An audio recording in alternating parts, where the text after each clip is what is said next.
जय हिंद दोस्तों। तो कैसे हैं आप लोग। देखिए आज हम बात करने वाले हैं न्यूक्लिक अम्ल के बारे में। देखिए जो न्यूक्लिक अम्ल वाला टॉपिक है वो मोस्ट इंपॉर्टेंट है क्लास 12th वालों के लिए, राइट ना। क्योंकि यह जो टॉपिक है वो बहुत ही चर्चित टॉपिक है। इसको बोर्ड एग्जाम में हर बार पूछा जाता है और पूछा जाएगा। तो इसको कितने नंबर में पूछा जाता है? तो 4 नंबर में पूछा जाता है, राइट ना। तो चलिए हम लोग न्यूक्लिक अम्ल के बारे में समझते हैं। देखिए हमारा टॉपिक क्या है? न्यूक्लिक अम्ल। क्लियर हो गया। अब आप सोचिए कि ये जो न्यूक्लिक शब्द है क्या है? न्यूक्लिक शब्द है, इससे आपको क्या समझ में आ रहा है? देखिए न्यूक्लिक यानी कि न्यूक्लियस, न्यूक्लियस यानी कि केंद्रक, यानी कि न्यूक्लिक का मतलब हमको आभास हो रहा है केंद्रक। क्या? केंद्रक, राइट। तो देखिए केंद्रक अम्ल, केंद्रक अम्ल क्या समझे आप? केंद्रक अम्ल यानी कि हम ये कह सकते हैं कि जो न्यूक्लिक अम्ल होता है वो किस में पाया जाता है? केंद्रक में पाया जाता है।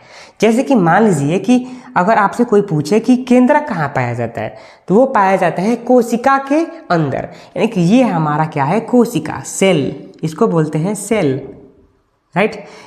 एंड इसके बीच में पाया जाता है केंद्रक। क्या? केंद्रक। ये जो पार्ट है वो कोशिका का बहुत इंपॉर्टेंट पार्ट है, यानी इसको क्या बोला जाता है? केंद्रक, यानी कि न्यूक्लियस, केंद्रक। क्लियर हो गया। तो आपसे कोई पूछेगा कि केंद्रक कहाँ पाया जाता है, तो आपको बताना है कि कोशिका के बीच में, यानी कि अंदर पाया जाता है हमारा केंद्रक। क्लियर। अब देखिए कि जो ये केंद्रक होता है वो क्या है? कोशिका का मोस्ट इंपॉर्टेंट पार्ट है। क्यों है? क्योंकि केंद्रक में ही क्या पाया जाता है? न्यूक्लिक अम्ल पाया जाता है। देखिए इसी पॉइंट को हमने यहाँ पे लिख दिया है कि जो हमारा न्यूक्लिक अम्ल होता है यह कहाँ पाया जाता है? यह कोशिकाओं के, कहाँ? कोशिकाओं के केंद्रक में पाया जाता है हमारा क्या? न्यूक्लिक अम्ल। क्लियर हो गया। और यह जो है वो जटिल कार्बनिक पदार्थ होता है, यानी कि जो हमारा न्यूक्लिक अम्ल होता है वो क्या होता है? जटिल कार्बनिक पदार्थ होता है। क्लियर। अब देखिए कि जो न्यूक्लिक अम्ल होता है वो क्या करता है कि यह आनुवांशिकता ज्ञान का वाहक है। अब यहाँ पे एक शब्द निकल कर आ रहा है अनुवांशिकता। अनुवांशिकता क्या होता है? देखिए मान लीजिए कि आप एक व्यक्ति हैं, आपके अंदर गुण है जैसे कि आप या तो लंबे होंगे या तो छोटे होंगे, राइट ना। या तो आप मेंटली डिस्टर्ब होंगे, मतलब थोड़ा पागल टाइप के होंगे, या थोड़ा अच्छे प्रकार से होंगे, आपकी पर्सनालिटी होगी। तो यही होता है आनुवांशिक ज्ञान, राइट ना।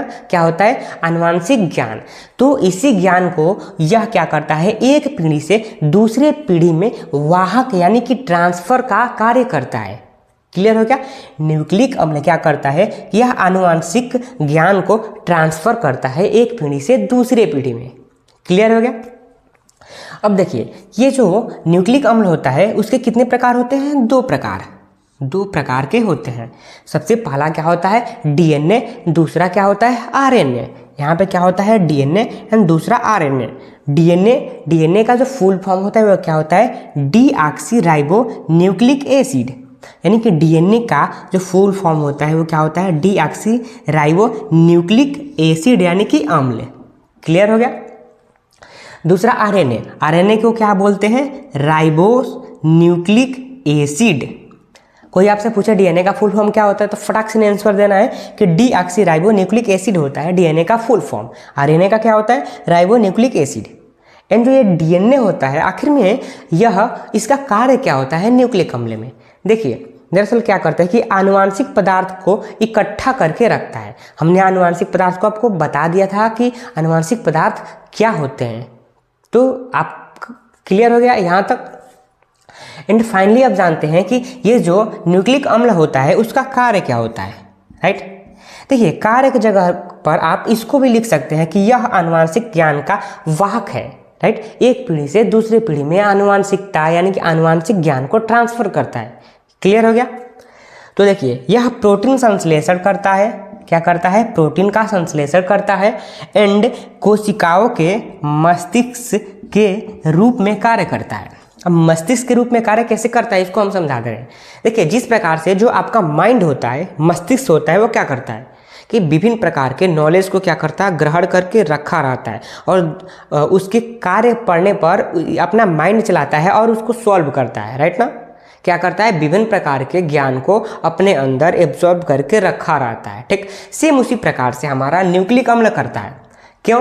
क्योंकि ये जो न्यूक्लिक अम्ल होता है वो क्या करता है, आनुवांशिक ज्ञान को इकट्ठा करके रखा रहता है और एक पीढ़ी से दूसरे पीढ़ी में ट्रांसफर कर देता है। तो इसीलिए इस पॉइंट का यहाँ पे उपयोग किया गया है, यह कोशिकाओं के मस्तिष्क के रूप में कार्य करता है। क्लियर हो गया? तो यही था हमारा न्यूक्लिक अम्ल। तो उम्मीद करता हूँ कि आपको इस वीडियो से अच्छी प्रकार से समझ में आया होगा। तो अगर आपको ये वीडियो अच्छा लगा होगा तो आप हमारे चैनल MK स्टडी सेंटर को सब्सक्राइब कर दीजिए इस प्रकार की वीडियो को देखने के लिए। तो धन्यवाद, मिलते हैं अगले नए वीडियो में।